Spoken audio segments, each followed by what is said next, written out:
মনে হচ্ছে এত গুজব আসলে আপনাকে কেন্দ্র করে হচ্ছে, কারা করছে, আপনার মতামত কি? ডাকসু নির্বাচন যখন আমি মনোনয়ন পেয়েছি সংগঠন থেকে, তখন থেকেই সেটার সূচনা হয়েছে।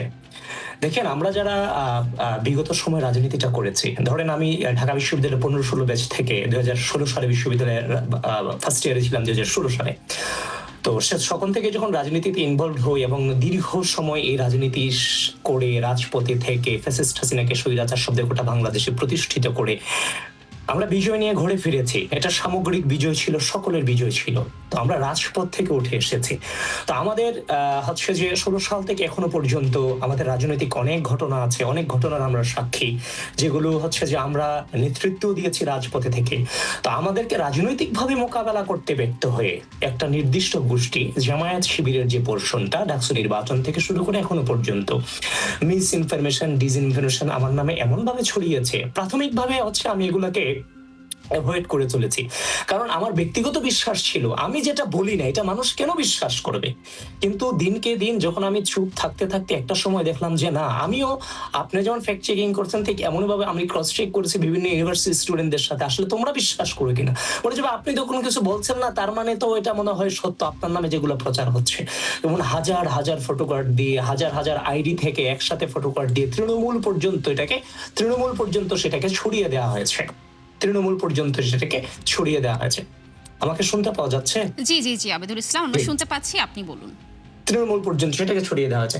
তো রাজনৈতিক ভাবে আমাদেরকে মোকাবেলা করতে ব্যর্থ হয়েই এই হচ্ছে যে এই ধরনের নোংরামিতে নেমেছে, যেমন আমাদের ব্যক্তিত্বগুলোকে যেন কোনোভাবে যে কোনোভাবে মানুষের কাছে হালকা করে দেওয়া যায়। এই কারণেই হচ্ছে যে আমাদের নামে মিথ্যা যত প্রপাগান্ডা প্রয়োজন, অপতথ্য প্রয়োজন, এগুলা তারা করে গিয়েছে একের পর এক। আবিদুল ইসলাম আবিদ, এবং দলকে কেন্দ্র করে তো অবশ্যই বিভিন্ন ধরনের অপতথ্য ছড়ানো হচ্ছে, গুজব ছড়ানো হচ্ছে, এবং আবারও আমি এই কথাটাই বলতেছি, আপনাকে কেন্দ্র করে কেন জানি খুব বেশি গুজব আমরা দেখতে পাই। এবং আপনার কি মনে হয় যখন ডাকসু নির্বাচন করেছেন সেই সময় গুজবের ফলে ফলাফলের ক্ষেত্রে কি কোনো ধরনের এর প্রভাব পড়েছে?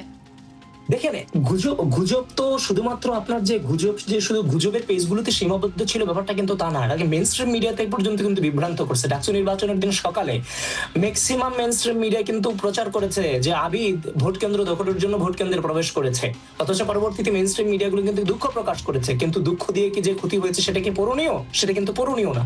তো সুতরাং আমার বিরুদ্ধে যেটা লেগেছে, আমি তো বারবার একটা কথাই বলছি, আমাকে রাজনৈতিক ভাবে মোকাবেলা করতে ব্যর্থ হয়ে একদম তৃণমূল পর্যন্ত ছড়িয়ে দেওয়ার চেষ্টা করছে যে আমাকে বিভিন্ন ভাবে হচ্ছে যে মানে মানে যতভাবে আমার পার্সোনালিটিকে নষ্ট করা যায় আর কি। তো এখন যখন একসাথে যখন 100 পেজ থেকে যখন এটাকে ছাড়া হয়, তখন সাধারণ মানুষরাও তো এর দ্বারা বিভ্রান্ত হতে বাধ্য হয়।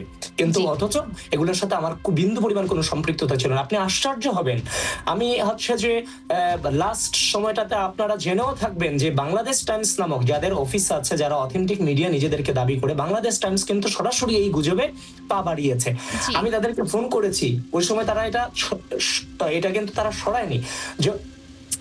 এরা বারবার বাংলাদেশ টাইমস এই কাজটা করছে, করার পরে কিন্তু এখন অন্য যে পেজগুলো আছে এগুলোর বিরুদ্ধে আমি ব্যবস্থা কিভাবে নিব, আমি কাউকে চিনি না।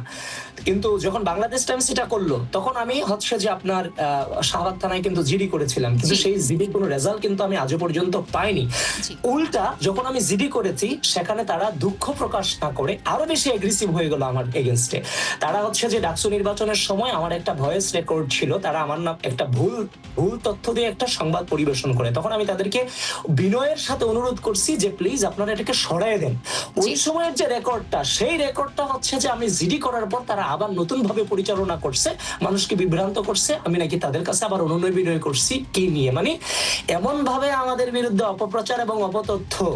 বিশ্বের একদিকে হচ্ছে যে জামাত শিবিরের বট পেজগুলো, অন্যদিকে হচ্ছে যে আপনার বাংলাদেশ টাইমসের মতো এই মানে যাদের অথেন্টিসিটি আছে, ওই সময়টা অনেক বেশি অসহায়ত্ব লাগতো আর কি নিজের কাছে। আসলে তার কাছে বলবো কোনো আইন আমি দেখতেছি না, কোনো প্রশাসন কোনো ব্যবস্থা নিচ্ছে না। এই যে আমি জিডির হচ্ছে যে অভিযোগ দিয়ে আসছি, অভিযোগ দেওয়ার পরেও কিন্তু বিন্দু পরিমাণ কোনো ব্যবস্থা কিন্তু প্রশাসনের কাছ থেকে তৎকালীন সময় আমি কিন্তু দেখতে পাইনি।